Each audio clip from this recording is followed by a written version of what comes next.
Bom, nós falamos então aqui da área da construção civil. Gentilmente está aqui conosco o Gilberto Duarte de Abreu Filho, é presidente da Associação Brasileira de Entidades de Crédito Imobiliário e Poupança, a ABCIP. Né? Gilberto, boa noite, muito obrigado pela gentileza, bem-vindo aqui no Jornal. Gilberto, me conta o seguinte, por que o setor de construção civil demitiu tanto? Foi o segundo que mais demitiu. O setor de construção civil é um setor que depende muito de crédito e de crédito barato. E o ano de 2016 foi o ano onde o custo do crédito subiu dramaticamente. Então, isso impactou diretamente esse setor. Sim. Posso entender, então, que as construções no país foram em menor ritmo, bem menor? Bem menor. Quanto é que caiu o setor? O setor tem caído o ritmo de 40% ao ano nos últimos 2 anos. Nos no últimos acumulado, dois? 40 mais 40? Anos, 40 mais 40. O mercado já caiu 66%. 76%? 66%. 66%. Quer dizer, com isso, então, o desemprego foi muito grande. O desemprego está aparecendo na construção civil, porque, como a gente falou, esse é um setor que depende de crédito barato. Agora, quando a gente fala construção civil, e as encomendas do governo, que eu suponho também está nessa área da construção civil? Não, a gente hoje financia basicamente, a gente está falando aqui de construção residencial e alguns empreendimentos comerciais. Toda a parte de construção pesada é financiada por outros caminhos. Sei, mas eu digo, essa mão de obra que nós temos atinge o setor como um todo. Como um todo. Inclusive... O setor da construção civil, e aí a gente está falando tanto da construção mais leve, residencial, comercial, como a construção pesada. Entendo. Quer dizer, impactou o sistema... Todo o sistema está impactado. O setor já passou por uma crise tão grande quanto essa, não? O setor teve uma crise similar nos anos 80. 80? Os anos 80 também foram um período onde o crédito ficou muito escasso, o custo do dinheiro ficou muito alto. Foi aquele período da hiperinflação que comprometeu, obviamente, todo o sistema de financiamento do setor. Entendo. Agora, Gilberto, posso entender, então, que as construtoras, de uma maneira geral, elas estão estocadas? Tem Sim, muito mais imóvel? De uma maneira geral, sim, embora esse estoque nos últimos 2 anos tenha sido consumido progressivamente. Quer dizer, o ritmo de venda da construção civil já tinha caído em 2015, 2016, e as construtoras pararam ou estão reduzindo o seu ritmo de produção. Então, esse estoque está sendo lentamente consumido. Sim. Agora, eu imagino que um empreendimento como esse deve ter custo financeiro ou não. Você tem um prédio inteiro, claro. Não vende, o que você faz? Todo empreendimento, e esse, na verdade, é o grande dilema hoje dos incorporadores. Se ele abaixa o preço, ele está cedendo margem. Se ele espera demais e não vende, ele está incorrendo com custos financeiros do financiamento que ele tomou para construir aquela obra. Sim. Ou seja, está numa situação também muito desconfortável. Claramente, o setor de construção está num momento muito desconfortável. Agora, Gilberto, eu tenho vou mostrar alguns números aqui que a gente levantou de metro quadrado, certo. Só para a gente tomar como exemplo, para a gente ter uma ideia. Vamos mostrar aqui, está aqui no telão aqui, vamos aqui mostrar para a gente, para ficar mais fácil, está aqui, ó. A gente, nossos colegas aqui, o Benê, ele apurou isso aqui em média, Gilberto. Dizendo o seguinte, obviamente aqueles que estão mais próximos de metrô, trem, etc., claro. Aqui em São Paulo, valem mais, né? Então, por exemplo, me surpreendeu que na linha verde do metrô, o metro quadrado custa R$ 10.400, em média. A região de Sumaré, que é uma região, vamos dizer assim, nobre da cidade, o metro quadrado está em R$ 14.800. E a linha Diamante, que já é uma linha, vamos dizer, mais popular, já é o trem que vai em direção às regiões mais distantes, está R$ 5.700. Esses números são reais? São muito alto, muito baixo? Como é que está isso aí? Não, são números reais. São reais. Mas o que mudou no mercado nos últimos 2, 3 anos é que hoje você tem uma margem para negociar.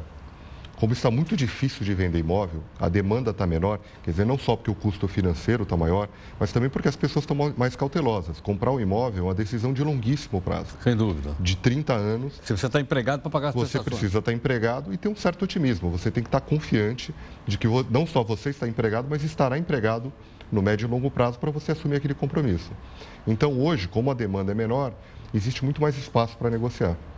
Agora, Gilberto, quando a gente fala dessa diminuição de atividade, nós estamos falando em média no país, teve algumas regiões que foram mais afetadas do que outras ou não? Claramente, quer dizer, o setor da construção passou por um momento de muita euforia, o ciclo que foi até mais ou menos 2012, 2013, e a partir daí a gente tem vivido progressivamente uma redução desse mercado. Nos mercados onde essa euforia foi maior, onde se construiu mais, são os mercados que mais estão sofrendo agora. Por exemplo? A gente está falando de Curitiba, Salvador, Natal, são cidades... O próprio Brasília foi uma cidade que sofreu bastante porque houve muita construção. Então, nesses mercados, o impacto de preço tem sido maior e os estoques continuam altos. Em algumas outras cidades, por exemplo, como Rio de Janeiro, São Paulo, Fortaleza, Goiânia, também se construiu bastante, mas o impacto de preço tem sido menor. Agora, Gilberto, empresas de construção também fecharam ou não? Como outras atividades fecharam? Sim, muitas empresas fecharam, como em outras atividades, ou no mínimo estão sofrendo bastante. Faz parte do cenário atual de que o sistema financeiro tem ajudado a resgatar algumas empresas que nessa equação entre baixar preço e carregar uma dívida estão em dificuldade. Entendo. Quer dizer, acabaram também fechando e, obviamente... Ou estão em dificuldade, gerando... Agora, se a gente olhar um pouco para frente, qual é a expectativa? O que vocês estão vendo aí na frente? Existe uma expectativa de melhora. De melhora? A gente entrou o ano de 2016 com juros de longo prazo, que é o que importa, né? Que a gente está emprestando a longo prazo, a gente também olha sempre para o custo de dinheiro no longo prazo. Muito caro. A gente está falando de 16%, 17% ao ano. Nos últimos meses, quer dizer, o otimismo tem aparecido para os mercados financeiros, o custo do dinheiro caiu dramaticamente. A gente já está falando do custo do dinheiro de longo prazo por volta de 11, 11,5%, com a expectativa de que eventualmente a gente venha a melhorar. Se todas as previsões se confirmarem e a gente chegar ao final do ano de 2017 com a Selic de 9,5%, a gente vai voltar para um patamar de juros que viabiliza a construção civil, viabiliza a poupança como um produto de captação que volta a injetar dinheiro para o mercado. Entendo. Agora, e essas propostas aí desse dinheiro da poupança ser utilizado em outras áreas, etc., isso não abala o setor também? Não vai faltar dinheiro para a construção civil? O dinheiro da poupança hoje, ele não está tanto em debate. Tem se debatido muito o uso dos recursos do FGTS para aplicar para diferentes modalidades. Isso sim pode vir a comprometer o dinheiro destinado à habitação, especialmente à habitação popular. Popular, que o dinheiro vem do Fundo de Garantia. Que o dinheiro, exatamente, vem do Fundo de Garantia. Aí você tem menos Fundo de Garantia porque as pessoas estão desempregadas. E agora o governo vai liberar as contas chamadas inativas, não é isso? Exatamente, quer dizer, essa liberação vai ter um efeito muito positivo de estimular a economia, de injetar capital para que toda a roda econômica volte a girar, mas ao mesmo tempo os recursos destinados à habitação popular podem ficar um pouco mais curtos. Esse primeiro movimento eu acho que ainda não chega a comprometer, mas se a gente continuar usando o FGTS para diferentes fontes, para subsidiar consignado, para construção pesada, para infraestrutura, eventualmente vai começar a ficar o dinheiro mais escasso e mais limitado para a construção de casas populares. É onde tinha aquele programa Minha Casa Minha Vida, não? Exatamente. Todo o programa Minha Casa Minha Vida está lastreado nesse recurso. No Fundo de Garantia. Entendo. Realmente, uma situação bastante complicada. Agora, eu imagino que outra coisa, como você falou, investimento para 30 anos ou 20 anos, sei lá quantos anos as pessoas... Ou então um volume de dinheiro que a pessoa acumulou durante boa parte da sua vida. Onde é que a confiança entra nisso? Veja, a confiança é um elemento muito importante nesse mercado. Eu falei de toda a parte dos juros, quer dizer, dinheiro caro atrapalha o mercado, mas existe uma componente importante do consumidor estar confiante. Por isso que eu acredito que a nossa retomada deve começar a vir mais para o segundo semestre de 2017. A gente ainda prevê um cenário de um começo de 2017 difícil, a economia ainda está começando a reagir, mas à medida que a economia comece a reagir, as pessoas percebam que as reformas estão sendo feitas e de que o crescimento está voltando, ainda que de uma maneira sutil, aquilo começa a provocar um ciclo positivo que a gente não está vendo hoje. Vamos esperar então que as coisas melhorem.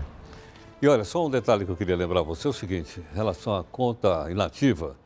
Conta inativa é chata. Eu tinha uma conta inativa num banco, não sei se você já ouviu falar dele, chamado Santander.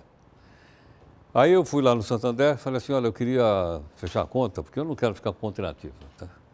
E aí eu fui lá e fechei a conta. Fui lá, fiquei lá esperando e tal, fechei a conta. Bom, uma semana depois, o Santander me mandou uma cartinha na minha casa, dizendo o seguinte, não conseguiu fechar sua conta. Eu falei, caramba, você vai ter que voltar na agência. Eu falei, por quê? Aí eu vi lá o seguinte, eu tinha um crédito na conta. Então eu liguei para o SAC, Serviço de Atendimento ao Consumidor do Banco Santander. Aí me disseram, o senhor tem um saldo aqui. Eu falei, quanto é? 50 centavos. Ele está brincando. 50, a senhora quer dizer que com 50 por causa de 50, eu vou ter que voltar na agência? Não, mas não sei o quê. Então é o seguinte, olha, eu vou doar ao Banco Santander os 50 centavos, se a senhora fecha a conta para mim.